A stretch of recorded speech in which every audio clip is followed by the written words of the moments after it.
Okay.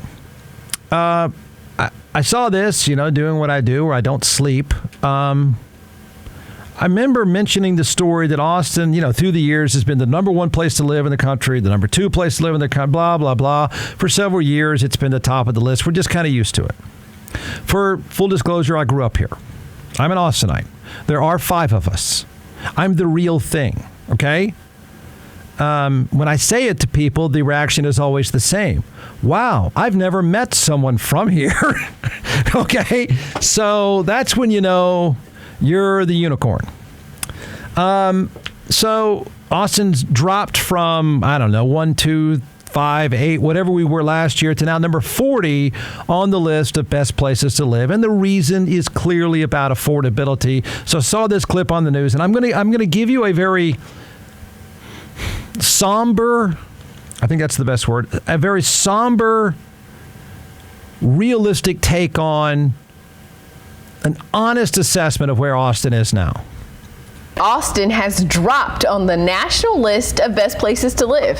After holding the number 1 spot a few years ago, Austin fell to number 40 this year, according to U.S. News and World Report. KVU's Malia Masamoto talked to the Downtown Austin Alliance about the city's efforts to address affordability. The Austin skyline seems to grow more every single day. And according to Downtown Austin Alliance's State of Downtown report released this week, Austin is the fastest growing economy behind the San Francisco Bay Area and the 11th largest city in the U.S. But with more growth comes more affordability challenges. When you have heavy demand, people moving in, supply is limited, prices go up. The rapid growth of people moving to Austin has put a strain on downtown. Just this week, Austin fell to number 40 on the U.S. News and World Report's list of best places to live in the U.S. It's a bump from first place the city was in just a few years ago. And the main reason for the drop? Affordability. I feel like I noticed a lot of my friends actually leaving, not just Austin, but Texas in general, just because of how expensive it was. The Downtown Austin Alliance says by 2040, we're going to see the downtown double in size with all of the development. But with more buildings and people moving here, some Austinites are worried about the cost of living increasing. If the cost of living keeps going up, I'll never be able to afford a house. It's going to be a lot harder to live here. But the Downtown Austin Alliance says there are some ways to make the city more affordable. No, one is to have the housing supply meet the demand of people moving here. Here it comes. This is a somber, I think, very realistic take that is not meant to complain. It's not meant to say, get off my lawn. So here it goes. Of course, this is by far the most expensive city in Texas. By far. Got it. That's not going up. Okay? It's skyrocketing up. And there is no end in sight. Okay? As somebody said, I'm finally glad that somebody admitted what I've said for the better part of 20-something years. You really can't mess with supply and demand.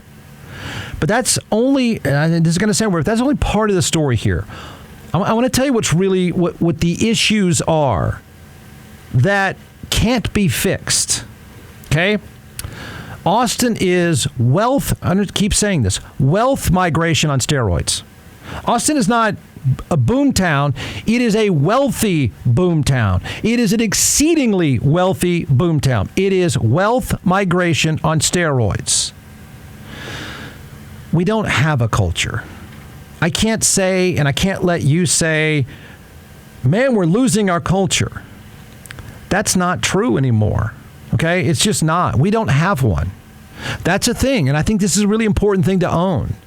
And I think it sucks. I get it. But we don't really have one. I'll tell you what we have, actually. The culture that we do have now. Not, oh, man, we're about to lose one. No. We lost it. I'll tell you the one we have. Feel free to disagree. The culture we have now is a culture of famous people living here, and the famous people living here talk about how cool it is to live here. That's our culture. The only culture is a booming economy. It's booming economy, big events, and saying you're laid back. The city has a decimated, not shrinking, it is a decimated music industry.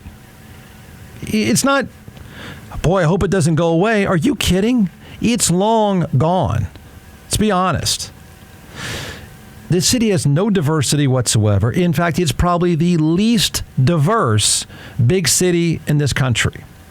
The art class of this city is not one of these things where you say, boy, it's shrinking.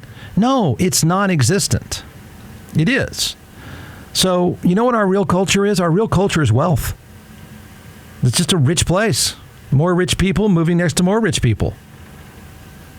Now, look, I'm a militant capitalist. I get it. That's better than the alternative. And I've said for a number of years, the complaints in Austin, no life is so good in Austin. Even these knuckleheads at the legislature try to pretend that they hate it and all that stuff. They're just full of it. But what I've said for years is that we suffer from wealth prosperity guilt. That's all that's going on. But it's far better than the alternative. Don't get me wrong. The standard of living here is among the best in the country, if not the best. Our problems are problems created by wealth. That's what we complain about. It is. Our issue, this is just, our only culture is wealth growing on top of wealth and what comes with that.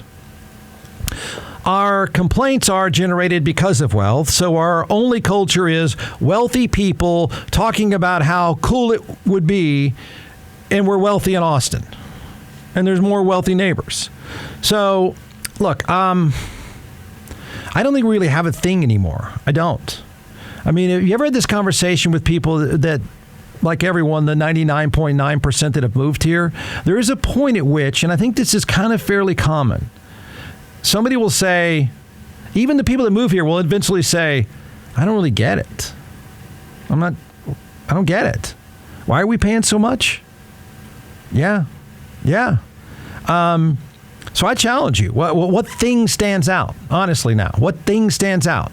Not what thing you remember, 5 of you. Not what thing you wish we still had, 5 of you. But just present day. You know, I run on that trail all the time, and I think, what thing stands out to me? Oh my God, there's more skyscrapers. It's nothing but wealth on top of wealth. And I'm not saying I hate it by any stretch, but we don't really have a thing. We don't have a culture. Our culture really is wealth. It's just how expensive things are. And then a lot of people are like, I don't care. Expense doesn't matter to a lot of people moving here. They could care less. The thing, I guess, the thing that's a byproduct of wealth, the one thing that stands out to me as a guy who grew up here, we eat and drink better than ever. Yeah, that's it. I think. I'm not even sure it's better. It's just more expensive and there's more of it. That's our thing now. That's it. That's all we have. The people that have lived here for a while. Okay, now we still, you know what we do? I guarantee you're the same way. We end up starting to exist in these small little areas. Okay? We don't venture out much because the areas that you used to venture to, they're just more rich people living with nice restaurants and good cocktails. So you don't venture out. So you sort of hang on to these few places you used to go to, and those are few and far between. But nobody new here goes there anyway, so it's the same group of us.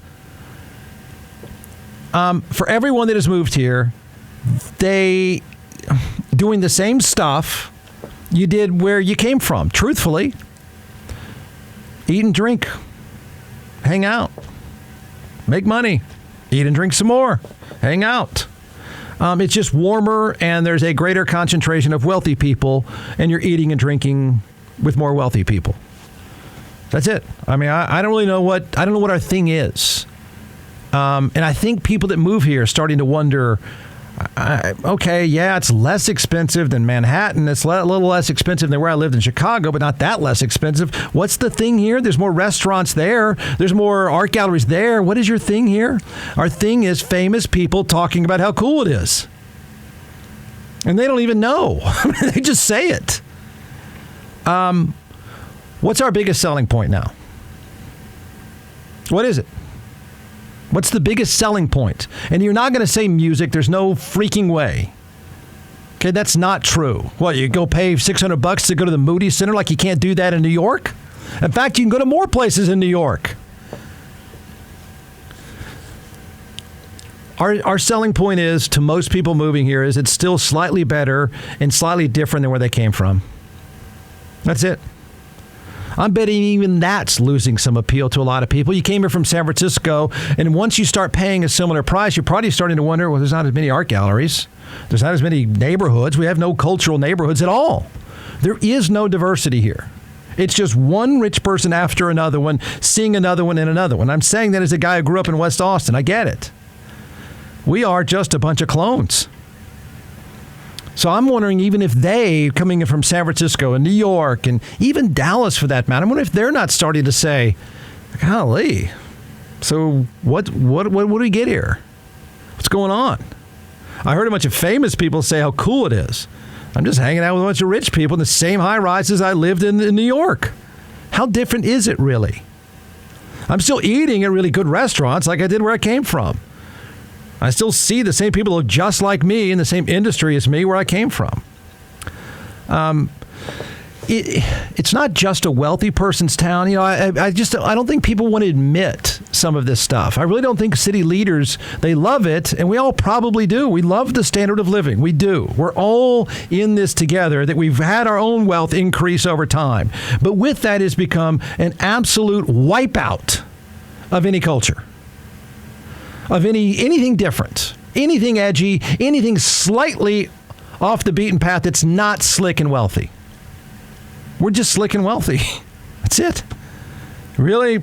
Go take a look at South Congress. Tell me what that is. What is that? Some rich person spending more money to turn around and tell you how edgy it is. It's a wealthy person's town because they want to be here. That's it. So you can debate this. I'll try to figure out a statement to make about this. And am I complaining? I mean, in a lot of ways, I'm not. I mean, it is what it is. I just think we're pretending that there's some kind of culture and some kind of art scene that just we're pretending. It's not true. I mean, even if you've lived here for a while, how many times have you said to someone who has moved here? And I think they're probably starting to wonder, what's the deal here?